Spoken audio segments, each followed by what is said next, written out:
Moving to Live is a podcast about movement and exercise. Along with our sister podcast, FitLab PGH, we have the ethos that movement is a lifestyle, not just an activity, because movement is part of what makes your life complete. Moving to Live interviews professionals in the movement field who have a variety of experiences, education, and professional titles. At the end of the day, we all want to move more, and we want our patients, athletes, or clients to move more or move better, more efficiently, or move with less pain. Some of the people we interview you will have heard of. They're well known in and outside of the movement and exercise professions. Others you may not have heard of, but they have a great deal of knowledge to share. Many people doing the best work spend their time working with people, not working on their social media presence. Each Moving to Live interview will be long enough to impart usable information, but short enough to be able to be consumed in a single listen during your workout, commute, or even during dinner prep. Before we get to the interview, a quick request. If you like what you hear, please leave a review wherever you listen to podcasts and share the podcast with your friends or anyone who understands that movement is a lifestyle. We appreciate it, and our guests appreciate it too.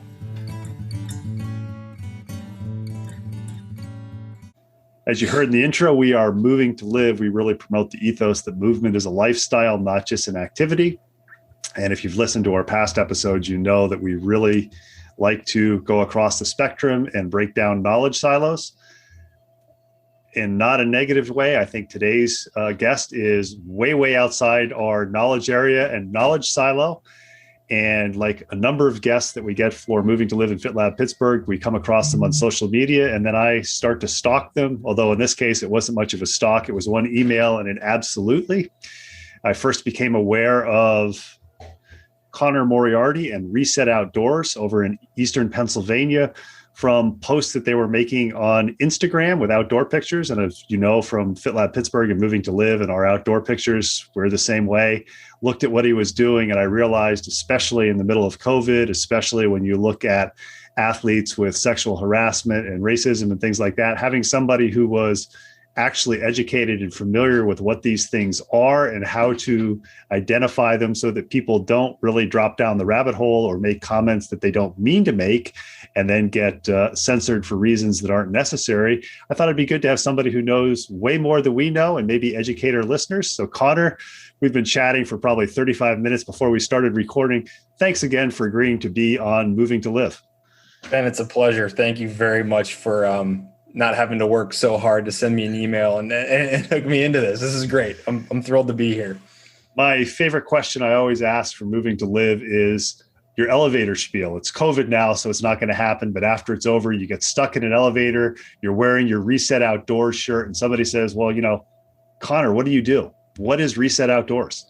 Yeah, thanks for reminding me what it's like to be in an elevator, because I honestly can't remember the last time that I was in one. So in short, the mission of Reset Outdoors is to nurture sustainable well-being in our lives as clinicians, in the lives of the clients we serve, the community that we live in, and the natural world. And we do that through sort of two distinct but very connected avenues. The first is through a clinical mental health practice, where we offer traditional counseling, right? You come in, you sit in a chair. I mean, these days, of course, it's all telehealth. But in the before times, you would come to the office, sit down in one of our clinical rooms, and have a conversation with a therapist. What we love to do, though, and as much as our clients are open to and willing to participate in this, is we like to take the sessions outside.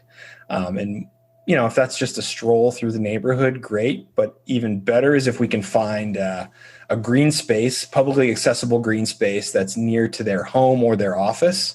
And we get out for about 90 minutes. And the beauty of those sessions is there's not this sort of expectation or requirement to talk, particularly for survivors of trauma, particularly for just people that don't like to talk through their problems. It's great because rather than sitting there twiddling your thumbs for 45 or 50 minutes, wondering what the heck am I doing here?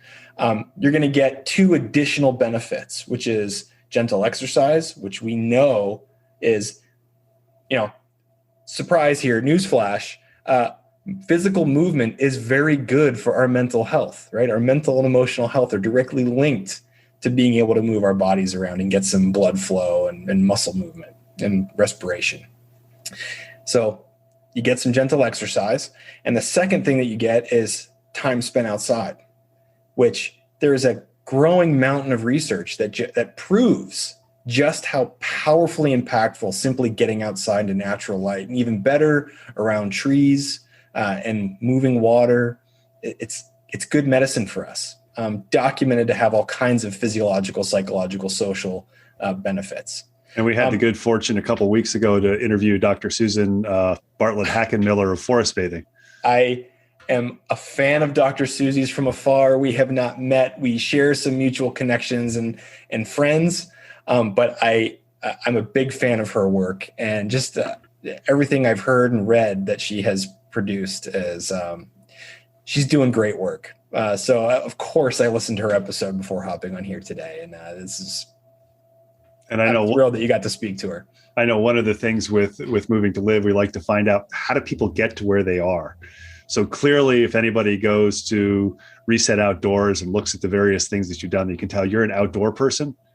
But I'm always curious, was that something you came to for your mental health, or was that one of those things growing up, mom and dad were outdoors people, and it's kind of like, okay, I have to do it. Although have to do it is in air quotes, because you probably enjoyed spending time with the parents. Yeah, the answer to that is both and. So I grew up, yes, I think the first time I was camping, my dad took me when I was maybe 2.5 or 3, which, I met people that have been out as early as 3 months, and I think that's amazing. But I was lucky to have many meaningful experiences with the natural world from a very young age. The town that I grew up in, we had 27 trees in our backyard, and I knew every single one of them. I climbed every single one of them. I built forts in every single one of them. So yes, I am very lucky to have had that from a very early age in my life, and have grown. It was an inextricable part of my development as a person. But like many people, as I got into the professional world and started working, and life kind of just took over, there was a stretch, and it still sort of embarrasses me to admit this, although more for personal reasons, I lost sight of it. And that was, I think, directly linked to my struggles with burnout that eventually led to starting Reset Outdoors. And I'm curious, this is a little bit outside the topic, but one of the things, because of your enjoyment for the outdoors and the way you've integrated into the clinical practice, for lack of a better term, one of the things I've always told people is we can't avoid stress. We're always going to have stress. It's how we're going to manage the stress. How much, in your professional opinion, is the inability or the difficulty, not inability, of dealing with stress related to so much of the world is not related to outdoors? I mentioned in a previous podcast, I forget which one, a couple summers ago. I mean, I've lived in cities before. I live in a rural area now, but a couple summers ago, I went to a conference in Washington, D.C. And as I did most mornings, I went for a run or a walk or whatever you want to call it, a fartlek workout. And the one thing I noticed is just the incessant noise, whether it was air conditioners, whether it was cars, whether it was people with their headphones on. That obviously is some sort of a stress. How does that affect mental health versus, I mean, obviously we're making grand comments here, but living in that sort of an environment versus somebody who has the opportunity, if they live even in a city environment where their backyard is an oasis because there's outdoors where it's quiet, where they don't hear that constant noise. Mm-hmm. I mean, there's all kinds of incredible data and really amazing, profound and unsettling research into the impact that noise pollution has on our emotional state and our physical bodies. One study I remember reading a few years ago looked into people who lived in close proximity to airports in Germany, and the rates of heart disease in those populations was astronomically higher than folks who didn't live in that area. So we know that sort of that persistent inundation of noise isn't good for us. But I think on a lesser level, we are sort of used to being bombarded with stimuli constantly. And eventually, and I feel this myself, I mean, this has really been something I've had to tackle head on through sort of doing most of our work through Zoom these days. Like the struggle is real to want to see the latest update and check the email and read the news feed and, all this stuff that just, it gets into you. And this is the thing that I think, similarly to being constantly hit with just sound, is we don't remember what it feels like to be quiet and calm. And I don't necessarily mean that being in an environment without sound, or being in an environment without stimulus. There is a distinct difference from the feedback and the stimuli you get from your phone and your computer than from a grove of trees or the sky. I'd almost add to that. I remember my parents didn't let me have a television. I mean, I could watch it at friends, and my grandparents had a television. They didn't let me have a television until I bought my television at 14 years. And one of the comments that they said is like, look, television is this passive activity where you just sit there and soak it in. Read a book. It's much more active in your mind. And it sounds like, same thing with the phone, whether it's a YouTube video, you're surfing blogs or something. It's kind of a passive, you could just kind of consume it. And it's like, oh my God, where'd the time go? It's 45 minutes, as opposed to a book. You almost have to be more interactive and think about it. Although there are different levels, as I've told my students, there's the pleasure reading. And if you ask me what I read last night, I don't know, versus the journal article. And I can probably tell you, yes, this is what it's about.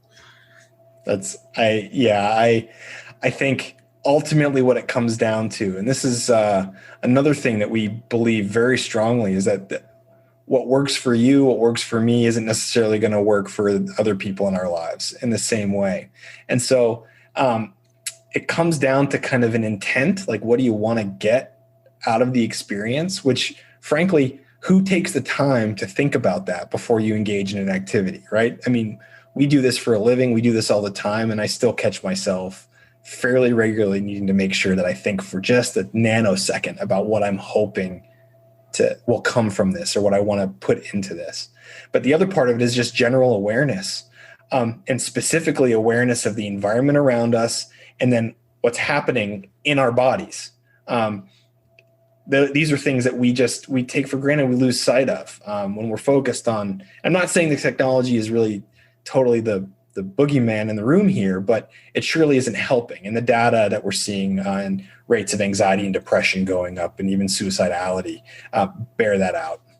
And this is one of the reasons I wanted to have you on, is because you see, all these things about trauma, about stress, about suicide, about mental health, but very rarely is it from a professional in a applicable or consumable way for somebody who looks at it who isn't actually undergoing therapy. I'm curious, I'm 53, I think you're a little bit younger, but is it the fact that this is a growing problem, or was it probably or possibly as big when you were growing up and I were growing up, it just wasn't talked about or recognized? I want to say yes to both. More something I can speak to with a little more confidence that's, I think, related, is that the reason that we started Reset Outdoors was because of the burnout rates in the helping professions. That was, the vehicle for me finding that data was struggling with my own burnout. And for people who don't know, what's a simple definition of burnout? Burnout is just this sort of slow, insidious, sneaky process of where you're not quite handling stress well. It's typically associated with your professional roles and the workplace, but you start feeling like a lack of motivation. You start feeling a little irritated. You start feeling like you can't focus. You start feeling like your work doesn't matter. And over the course of years, and for me particularly, all those things were happening for probably 3 years before it became to the point where I started to decide to take active measures to address it. But more than that, I'd come home feeling out of sorts. The day did not feel like it was productive or even good. And that led to, one beer becoming two. And I'm not much of a drinker. And the beers tasted good. So I was like, it's no big deal. I'm just drinking a beer, but that led to weight gain.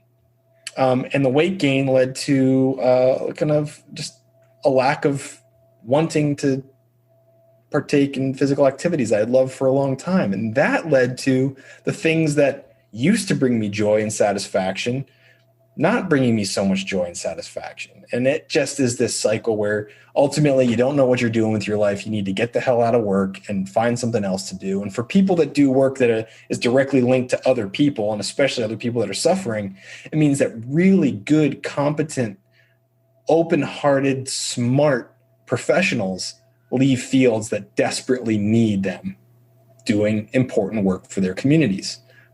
It's a huge problem, and one that is not being adequately addressed by workplaces or, frankly, the healthcare system.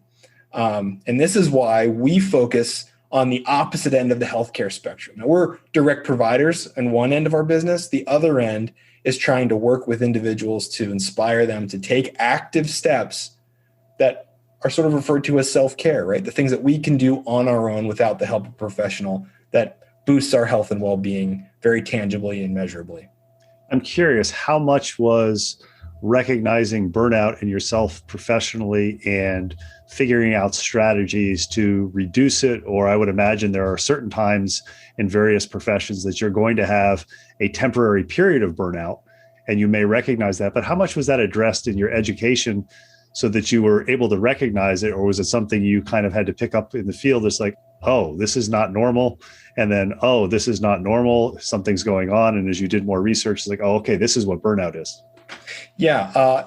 Again, both and. So it was very directly addressed in my graduate program, but superficially, right? So this is sort of the two contradictory things that are happening at once. You're sitting in grad school, which I went to a small school that has a phenomenal reputation for turning out really good clinicians that are well-versed in an eclectic toolkit. We can bring all kinds of interventions to our work.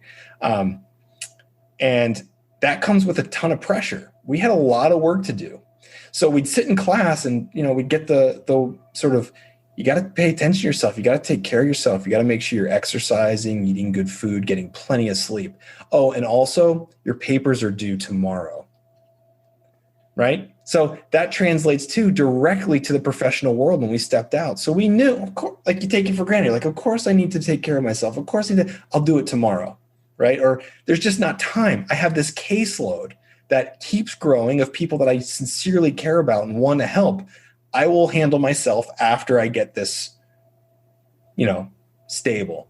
How much of it is for some people, because what you're describing is taking care of other people, not to the same extent, but I'm thinking of the strength coaching field and the athletic coaching field, the number of hours that people put in and do that. And, how many, obviously I'm stereotyping, but how many coaches do you see in the sidelines and major competitions who are significantly overweight?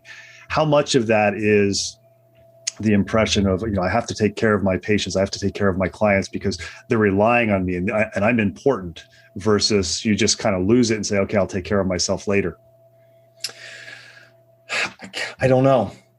I like trying to think if I can recall anything that I've read about the balance between people needing to feel important and powerful versus, I guess, selfless and like they're giving of themselves. I think there's probably a relation there. And just thinking back to my own experience, the two aren't too far apart because it feels good to help people. But I think I could see that slipping too far into the realm of like, I hold the power here. And to be frank, I've seen that in colleagues. And it's not a good thing for a therapist to slip into. But the other part of it, I think, is that, and this is sort of where I was leading, is that in the helping professionals, and I think there's probably similar data in the movement professions, right? But much is expected of us. We're working directly with people who are often suffering, and that requires a level of awareness and emotional strength that takes time to build and takes time to maintain. But there's far more need than there are people to serve that need. And that means that you have to put in long hours. You have to put in a lot of time. And then, when you're working 10, 12 hours a day, how are you going to go for a run and then get dinner on the table for the kids and, spend a little time with your family and then get a solid 8 hours of sleep. It just, numbers don't add up. So this is, again, just to hit this point, because we really do hammer this quite frequently, it really is going to take a community effort. It's going to take employers making sure that they are acknowledging and supporting their people in taking time to recharge properly. And that doesn't mean that you provide yoga. That's one step. That's one important service that is going to appeal to some, but not everyone. It doesn't mean that you just provide an EAP program and expect everybody to go talk to a therapist, because the data shows that's only about 18% of people.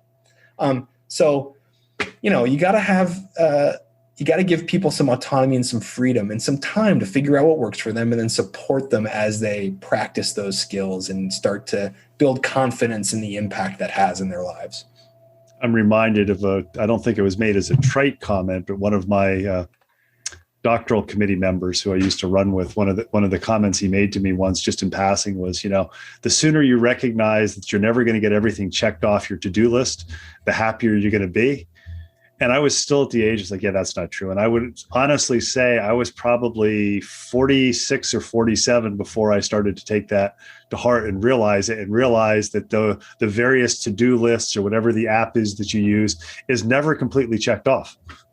Never. And this is, I wish I could remember this. This is my good friend and colleague, Jason, sent me a link that said something along the lines, imagine if instead of embracing the hustle, we embraced 7 solid hours of sleep, a good breakfast, lunch, and dinner, plenty of time with our families, and getting our stuff done at work well.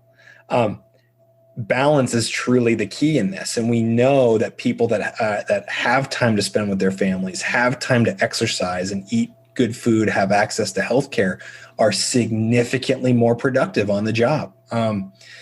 It seems a little aspirational, but it's really borne out by good numbers and good data. The more you invest I don't know if they still do it, but I remember reading the gentleman who founded Cliff Bar's book. And I think one of the things that they did, I don't know if they still do, is they paid their workers for 8 hours a day, and they allowed them to move, whether it was a walk or a rock climbing wall, one of the 8 hours. Yep. That's built into our program too at Reset Outdoors, is you get lunch provided for you and you get time to get out and move. That's something that is absolutely directly linked to people's satisfaction on the job and their performance overall. And it sounds like that's a little different than somebody saying, well, we have a mental health program. We offer yoga classes once a week, and a therapist comes in twice a month where you can meet with. It's kind of like, okay, we checked the box, we did it. And I don't remember if it was before we started recording or at the beginning, you said there is no right answer for everybody. Everybody is an individual. And it sounds like that what you're doing with Reset Outdoors is a toolbox where either the individual in conjunction with the professional is able to work and say, okay, these are the tools that work for me, recognizing that what's working now, 6 months from now may not work. It may be entirely different. That's absolutely right. And I would just add that Reset Outdoors is the toolbox full of all kinds of interesting and effective tools.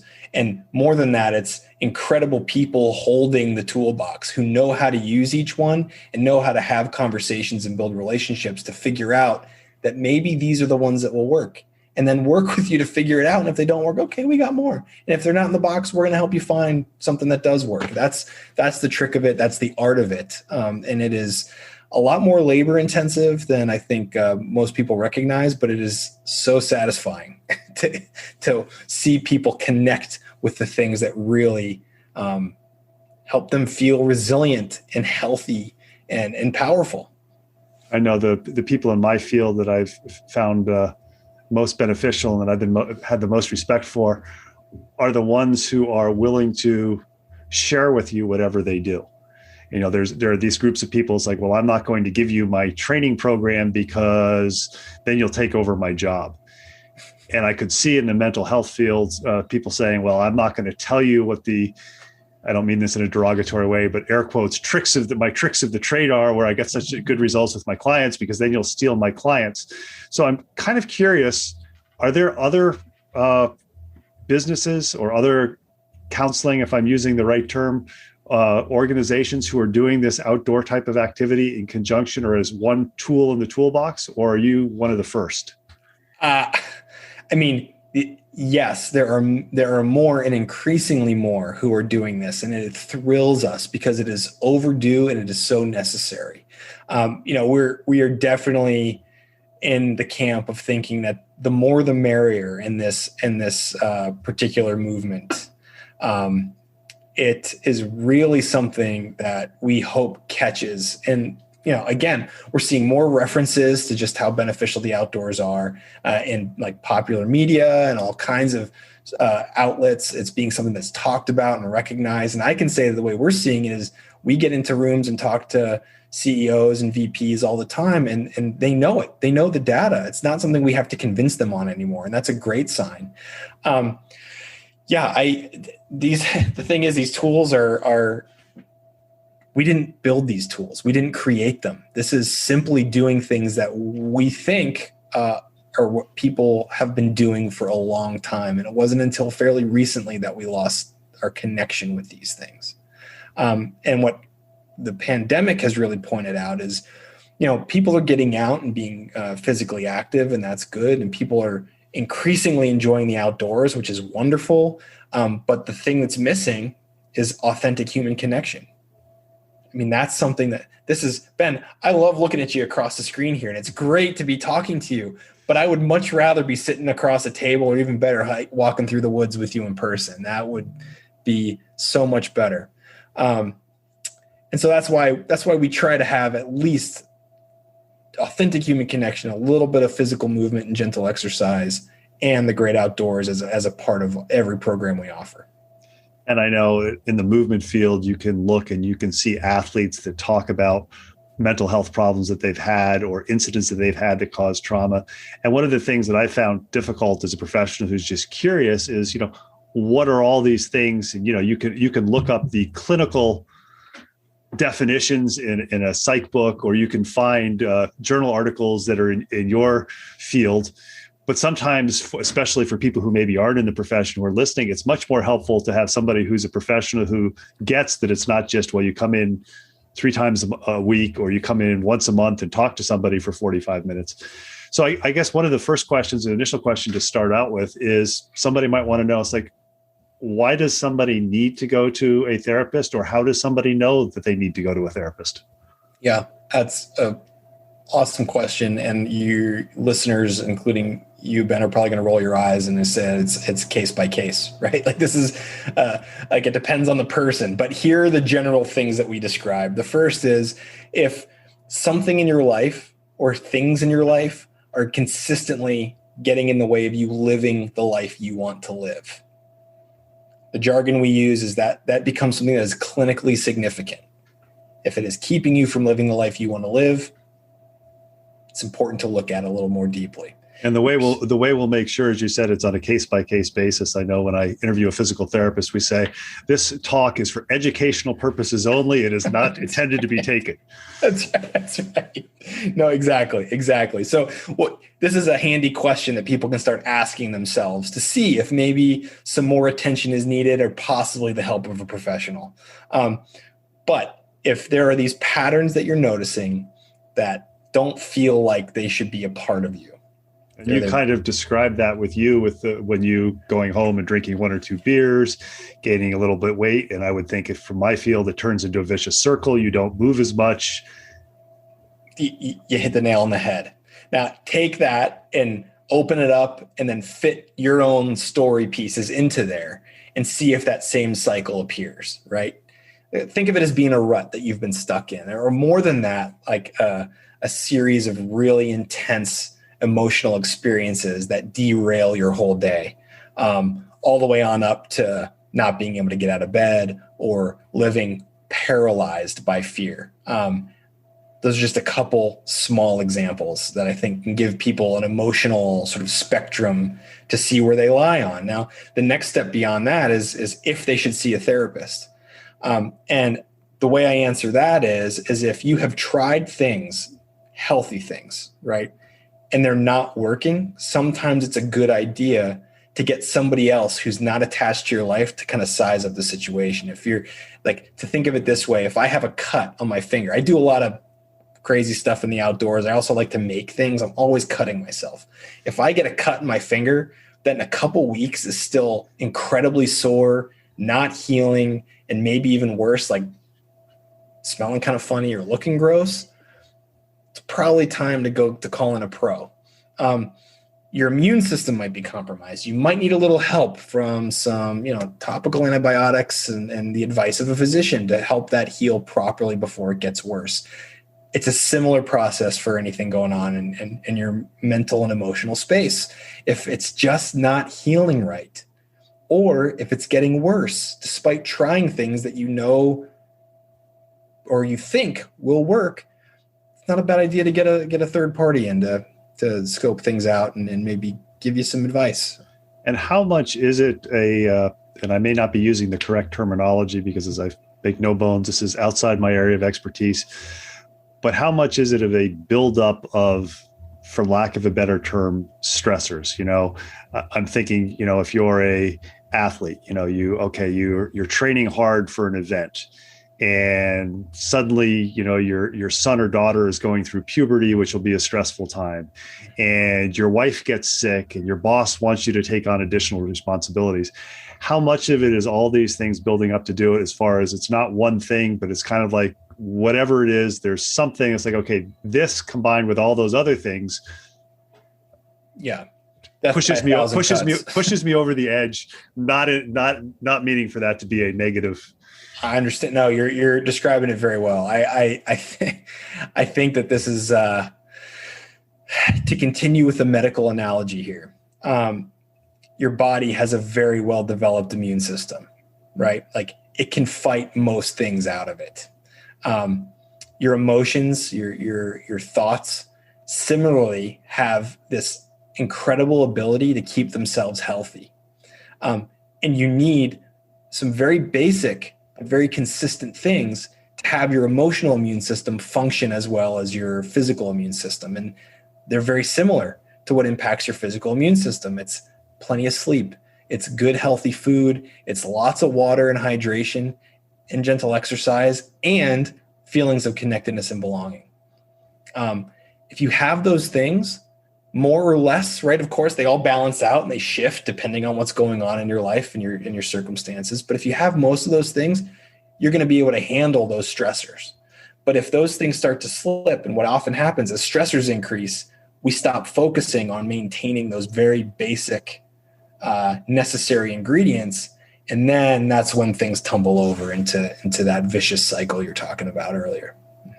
I know you mentioned some signs or some things that may indicate you need to seek professional help. Would it be along the same lines when somebody says, well, how long do I have to do this? Is this basically, it's an individual thing? One person, it may be talking to you and you're going, look, this is completely normal. All these things are going on. This will get better, versus somebody else who maybe it takes longer, or maybe it's a constant struggle that, God forbid, is never over. It's basically, you're going to have to talk to somebody or numerous people for infinity. Yeah, it should not be for infinity, but it is absolutely case by case. Maybe I take that back. There are some people that genuinely build really effective long-term relationships with therapists. But the hope is, again, getting back to this idea of something physical and medical going on. If you break your leg, it's going to take time and care to set the bone and go through some very uncomfortable stretches of time while that bone knits back together and heals. And then you got to rebuild the muscles that have atrophied after that.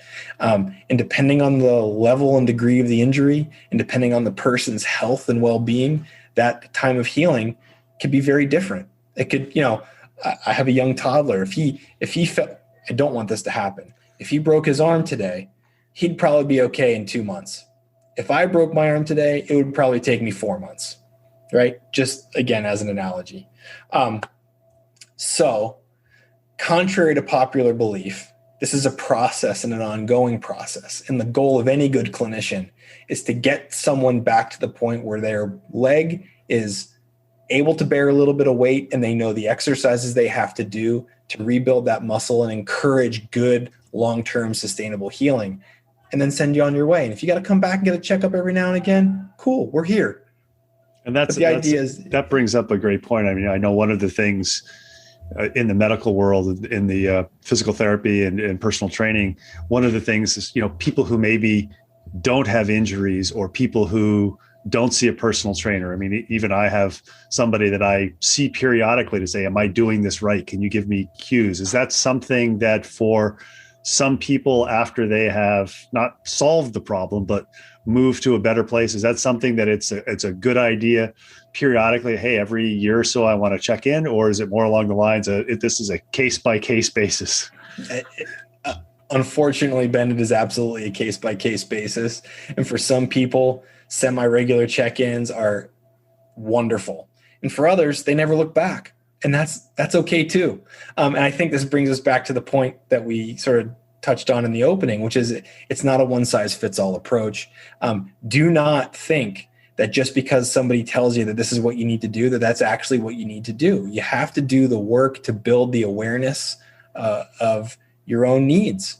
And sometimes having somebody who you trust walk with you through that process can be an incredibly helpful thing.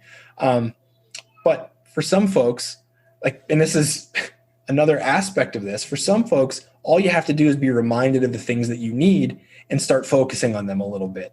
And your body and your psychological systems start to come back to a place of balance, and that vicious cycle starts to fade away. And it is typically not overnight. It usually takes some time. But that time frame is case by case. I'm reminded I had the opportunity to interview a health coach out of Australia, and he had a couple of things that really stuck with me, which I think is relatively unusual, at least from what I've seen on social media. The bad thing about social media is there's all kinds of information, good and bad. But he said he didn't like to see anybody for more than 6 to 8 months at a time. They might need checkups. And the other thing that he really hit on, he said, look, I'm there to help you. I'm not there to tell you what to do. I'm there to guide you and offer you advice. Is that the same thing in mental health? If somebody comes and they find that the therapist, am I using the correct term when I say therapist? Sure. Yeah. Okay. Yeah. If the therapist says you need to do this, this, and this, is that one of those things like, okay, maybe I should run or find somebody else, or are there instances where that's appropriate? There are instances where that is appropriate, but it is absolutely dependent on there being a consistently strong and trusting relationship. So if they say that the first visit, run away. Ben, not necessarily. I would. I'd be like, hang on, you don't know me well enough to be telling me what I need. So I'm out of here. I'm going to look for somebody else. That's me. But I know plenty of people that have gone to sessions, have sat down with clinicians. The clinician has said, I want you to do this, this, and this, and come back next week and tell me how it goes. And they go and they do that, this, and the other thing, and they feel great. And so they go back, and that is the beginning of a really beneficial, effective counseling relationship. So I think my advice that I would offer is to trust your intuition, right? If you sit down with someone, and this takes time, the first meeting, the first session is not always the best time to make one strong total judgment on how the relationship's going to build. But if you get a little like, I'm not sure about this person, and that feeling's still there after 3 or 4 sessions, walk away, find somebody else. And it's a little bit like dating, and equally as cumbersome and like a pain in the butt sometimes. It takes time to find the relationship that is going to allow you to establish that trust. And then that's where the healing comes. And I think that brings us to our next area that I'd like to cover. We're talking to Connor Moriarty. He is the owner of Reset Outdoors. One of the things that you commonly hear, and again, unfortunately, it appears that many people get most of their information off social media. You can get that quick bullet point, as we talked a little bit before. You can hop on your phone and say, oh, look at this influencer on whatever it is. And they're saying you need to do this, you need to do that, or these are things. And there are always terms that are thrown around that, people who maybe aren't in the mental health field, they're not exactly sure what it is. and maybe they don't know who to ask, or they ask somebody and they get the wrong information. So I think one of the terms that's been thrown around a lot is micro trigger. What's a micro trigger? I don't know. I honestly have not heard of that before, because I'm not on social media all that much.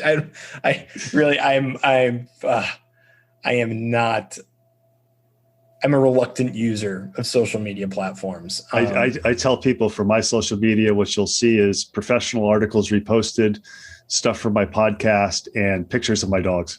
Yeah. 3 wonderful things. Oh, coffee and pizza too. 5 wonderful things. 5 things that I already like very much.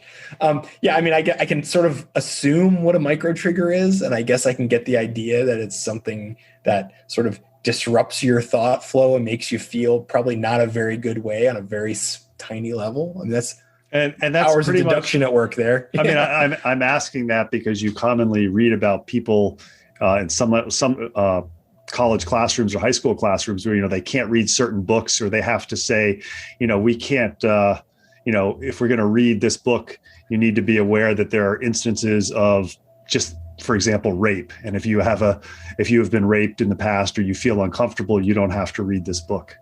Right. So, my specialty is trauma. This is something that I really believe very strongly. And it is never a bad thing to give people a heads up that what they might be getting into could be disturbing.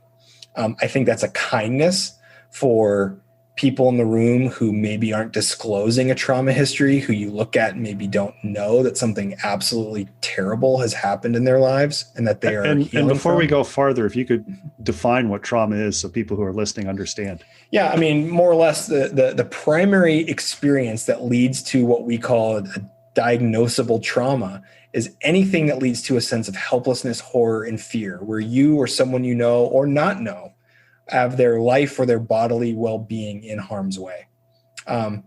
It's really that broad. And I don't know anyone that hasn't had some sort of experience, directly or indirectly, that could qualify them for some sort of trauma diagnosis. The next level of that, though, is where the diagnosis really comes from. And that's the experiences that come from it. If I could ask with that, because I've heard that before, that pretty much everybody could be said that there's. It's all trauma, man. It's all trauma. Yep. Mm-hmm. Are there some people who you mentioned before who maybe just because of the way they respond to stresses or react, that they have a trauma, but they're able to move beyond that without seeking professional help? Yes, that happens all the time. I mean, the data that we have is woefully incomplete because there are so many people that don't show up looking for support. And that's a good thing. I mean, really the thing that always makes me feel so good about humanity is just how strong and resilient we are by nature, right? Like we are fragile, but incredibly resilient. And that is a beautiful thing to see. So yeah, not everybody is going to need the support of a professional after experiencing a trauma.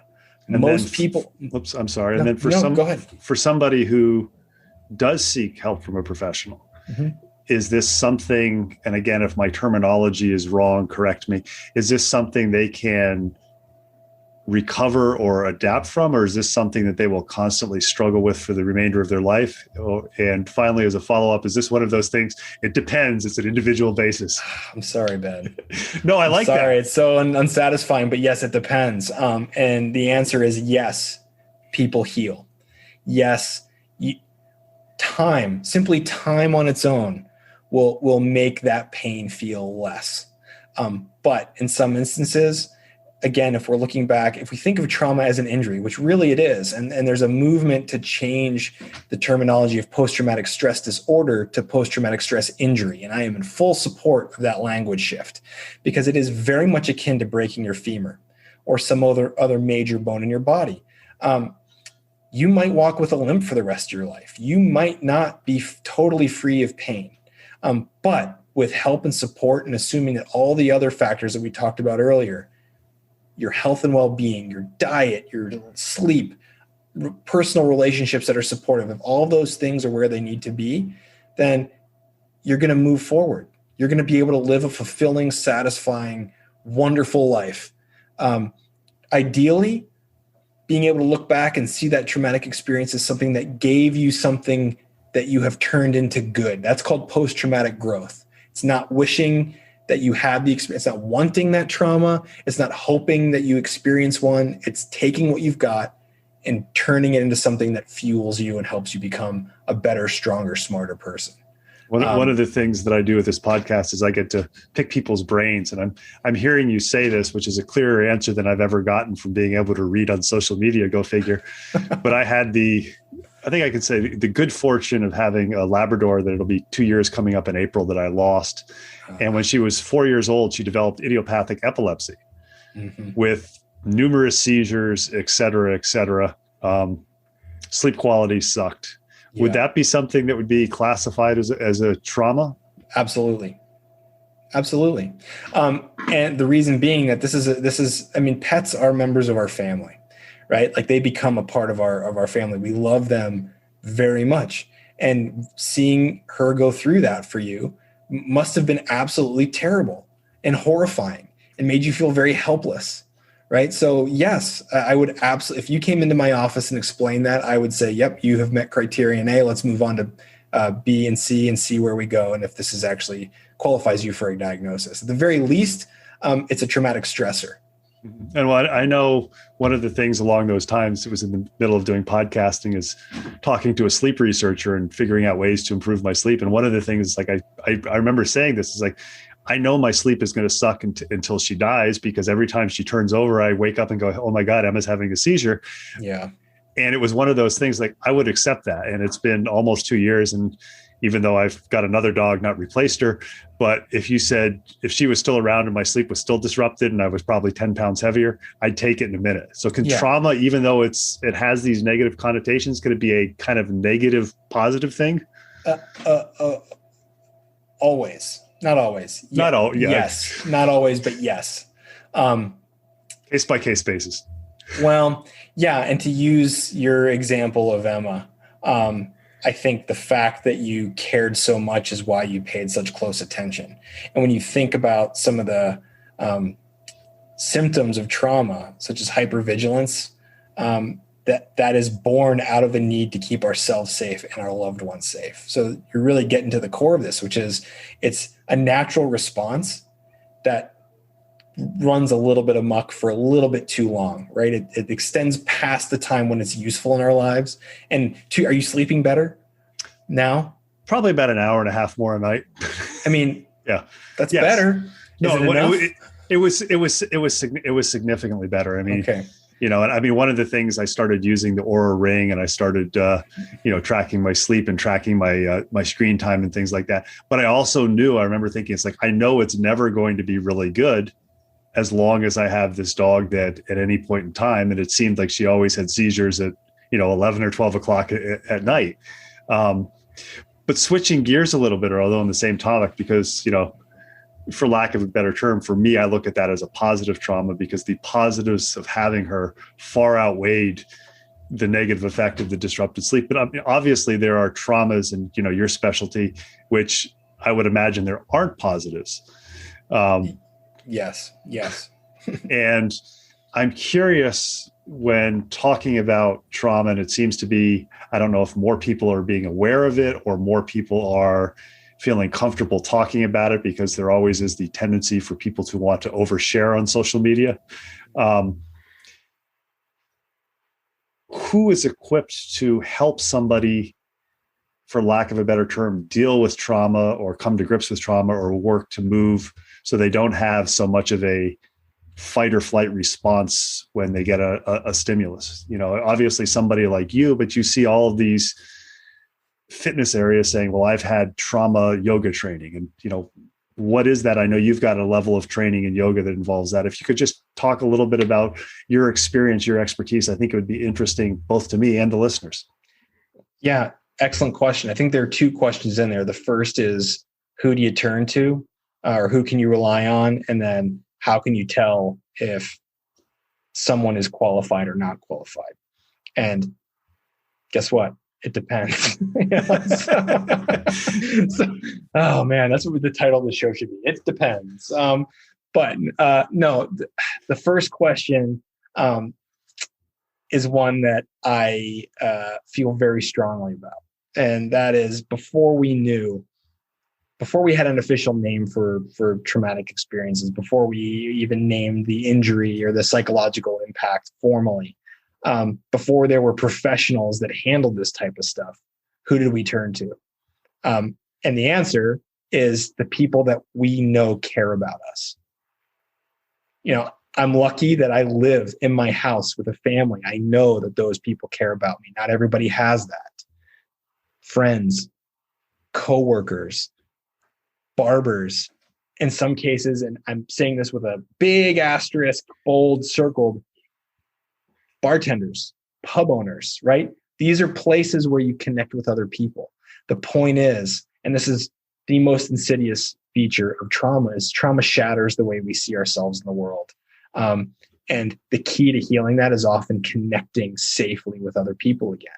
So how does somebody, all those people that you've mentioned are not mental health professionals, if you're one of those people and somebody is talking to you, how do you recognize it's like, okay, this is maybe something where they might benefit from talking or becoming familiar with somebody who has more training than me, who can explain what's going on and why this is happening? There are two measures. The first is intuition, and the second is signs that you see. So, like, again, we have very strong, our senses are constantly giving us really good data. And oftentimes when we are sensing things and aren't totally clear about what we're sensing, we get a little spidey sense, right? A little sort of feeling that something, I'm picking up on something, I don't know what it is. I would say that if you're getting that sense and it's also combined with, this is too much for me to handle right now, it's never a bad thing to recommend that somebody find someone else to talk to, and maybe even a professional. How you do that, though, is pretty important. You got to be gentle. You got to be compassionate. And similarly, I don't think ordering someone to do it will always be received that well. But yeah, if you get a sense that something isn't right, something's off here, and it's hit me in a place that I don't like how it feels, that's a good sign that maybe you should just sort of recommend that they look for someone else to talk to.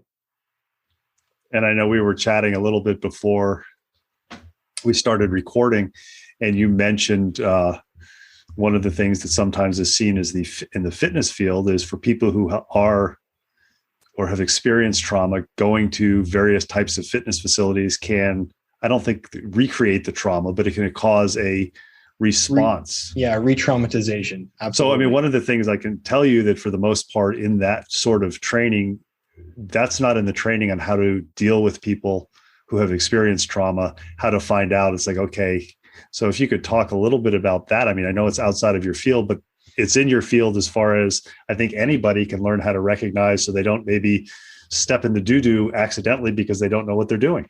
Right. So just to get a little context, my interest in kind of diving into these worlds where we were looking at movement and physical practices as being a modality for healing from psychological trauma was born out of encountering a high number of people. It felt high. It was pretty much in line with statistically what we know, but I had a series of clients where treatments just weren't working. They had been in treatment for traumatic experiences for years, a long, long time. And there's a sort of consistent pattern where there's progress and then a plateau and then a backslide. Year in and year out, year in and year out. And that, I now know, is fairly common. There is treatment-resistant post-traumatic stress disorder. And that comes from, we think, this deep traumatic memory that roots into our muscles, into our physical body. This is we were talking before we were recording about the work of Dr. Bessel van der Kolk. In his book, if people are interested in this topic, the one that I think really sheds a really wonderful light on this idea is called The Body Keeps the Score. And when you think about how trauma impacts us and how we adapt out of necessity to keep ourselves safe, it makes perfect sense that your body would start to, first of all, quiet things that it doesn't want to feel, while also focusing on things that are classic signals that there's a problem, right? This is the balance just stilting a little too far out of whack. So something as simple as feeling your heart rate increase can be directly linked to a traumatic memory. You're not aware of it necessarily consciously, but the second your body senses your heart rate going up, you go into panic mode. Similarly, and this is as someone who has loved yoga for a long time and practiced yoga, less so over the past couple of years, which I'm a little embarrassed to admit, but it's very common to be deep in your practice and all of a sudden have some hands on you. Unexpected, surprised, and unexpected and a surprise are usually unwelcome for people that have trauma histories, right? So it makes sense that would be something that you would never want to do again. So Bessel van der Kolk and his team at the Trauma Center up outside of Boston developed Trauma Center Trauma Sensitive Yoga, which is no hands-on. The language is very invitational. You're not telling people what to do. You're inviting them to try a series of at least 3 physical movements or something else. And you respect their decision. You allow them to do what they want to do. And if they sit there and don't move, that's perfectly all right. It's entirely up to them. And that gives them the space and time to reconnect their awareness and a sense of empowerment and control over their physical body, which for a lot of people who have treatment-resistant trauma is not something they've felt for a long time. And that rewires neurons. And, with time and practice, you have healing. It's beautiful. We've been talking to Connor Moriarty of Reset Outdoors. He is a licensed professional counselor. I think if there's a take-home message from the interview, and I say this totally jokingly, it depends. It's a case-by-case basis. But yes. Seriously, I think you've shed a lot of light that I think a lot of movement professionals can benefit from. And I want to thank you for taking time to talk to Moving to Live. Ben, this has been a joy and a pleasure. Thank you so much. I hope we get to talk again. Thanks for listening to the latest episode of Moving to Live. Make sure you check out the show notes for contact information for our latest guest, as well as links about the things we talked about. Intro and exit music is Traveling Light by Jason Shaw.